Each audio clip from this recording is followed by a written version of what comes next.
all glories to Srila Prabhupada, Hari Hari Bol.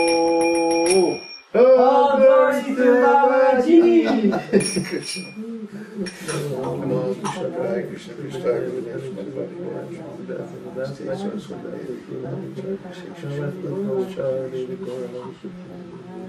Srila Prabhupada ki Jai.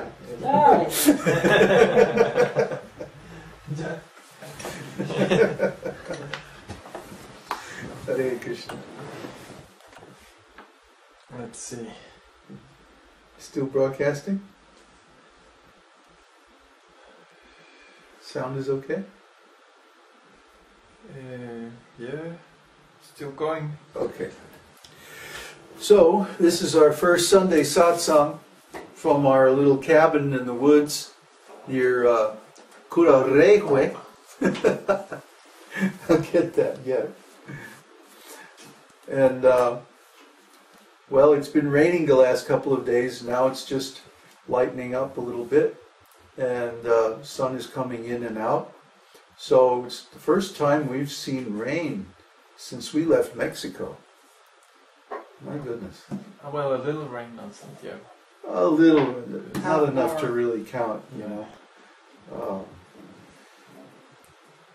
What is that, like 6 months, huh? Almost. Yeah. Almost 6 months with no rain. So it was really nice to see some rain.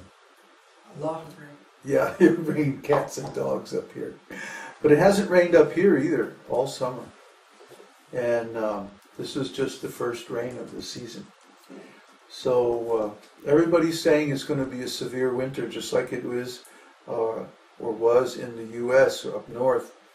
You know, our winters and summers are reversed down here. So we're just going into autumn. And so we're holed up in this cabin for the next month or so and looking for a house. Our lease on our house in Santiago is finished at the end of April. So by May, we hope to have a nice big house up in the woods somewhere with a nice big fireplace and plenty of wood. We chopped up a bunch of wood. We have it all stacked up against the front of the cabin. So we're all set for the next month or so anyway. So what we've been doing is reviewing chapter 3 of Bhagavad-gītā, Karma Yoga. Karma Yoga, of course, means work in Krishna consciousness. Karma is work, and more generally, cause and effect. So work and its results are karma. And yoga, of course, means joining our consciousness with the Supreme Consciousness. Yogo yukta prasanatma, nasochati nakakshati. Krishna says, when one's consciousness is joined with the Supreme in yoga, then he feels total bliss, prasanatma, total happiness.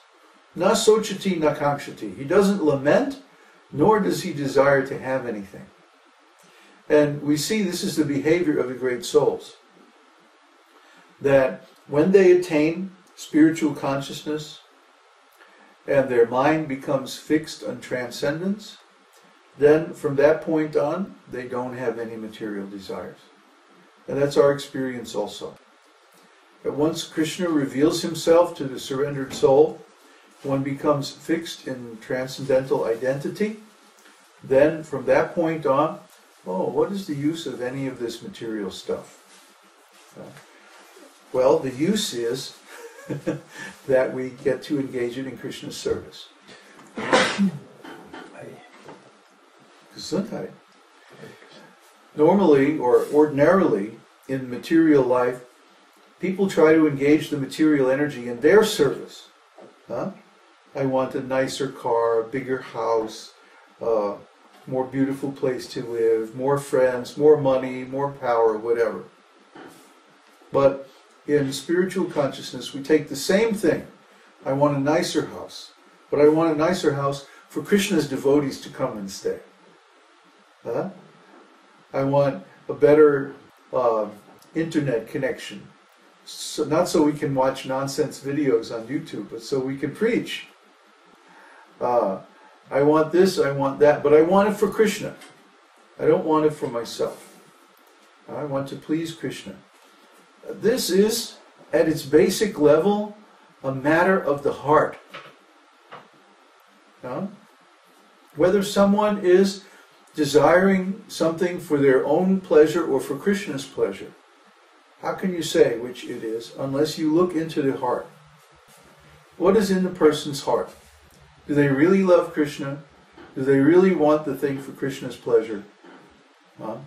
Or is it like our typical mundane relationships where our family is considered an extension of the self?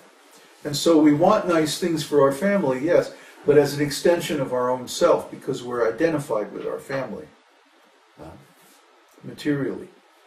So the danger is that if we become identified with some religious group or some religious process, can you zoom the camera in a little bit? If we become identified with a religious group or a religious process, that we can fool ourselves into thinking that we're desiring things for Krishna, but we're actually just desiring them for ourselves in a form of extended selfishness. Just like when people serve their country. They serve their country, they say, because they want freedom and stuff like this. And that's maybe one part of it. But actually, they want their country to be the most prominent country or the most famous country or the most powerful country or something like that, isn't it? They want their country to win because it's my country. See?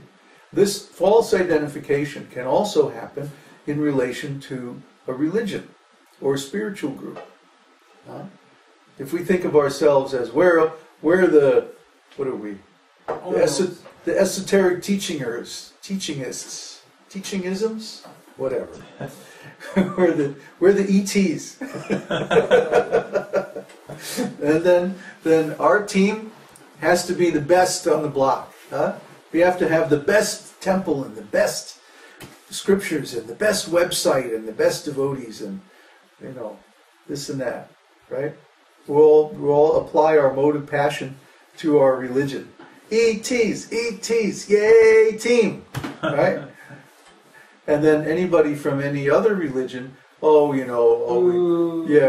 yes, we put them down. See, this is how the mundane identification can become attached even to a religion, even to a spiritual path. This is very dangerous. So we should examine our hearts to see what is really behind our engaging in Krishna consciousness. Are we really trying to please Krishna, or are we really just trying to extend our ego consciousness into some form of religion or something like that? This is a very subtle thing. It tripped up my godbrothers completely. Completely. They became completely identified with their organization. In fact, they'll even say things like, ISKCON is transcendental. Well, if ISKCON is transcendental, then why did you have to file a statement of incorporation with the state? If ISKCON is transcendental, why does it have a bank account? Why is it, why does it have so many of the qualities of an ordinary religious organization? See, we have to be very careful to distinguish the tools that we use, organizational tools, the material energy that we use for Krishna's service. We have to be very careful to distinguish that from transcendental, loving, devotional service itself. Because that service, that bhakti yoga, is something that happens in the heart. It comes from our intention. Our intention must be to truly love Krishna and please Krishna. We want Krishna to be happy. If Krishna is happy, then we are automatically happy. We don't have to worry about all that stuff. Krishna takes care of it. Krishna arranges it. We have to trust Krishna. Try to understand Krishna's character. Krishna already has everything.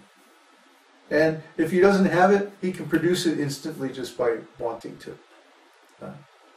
So he has no lack, he has no need, he has no shortage of anything.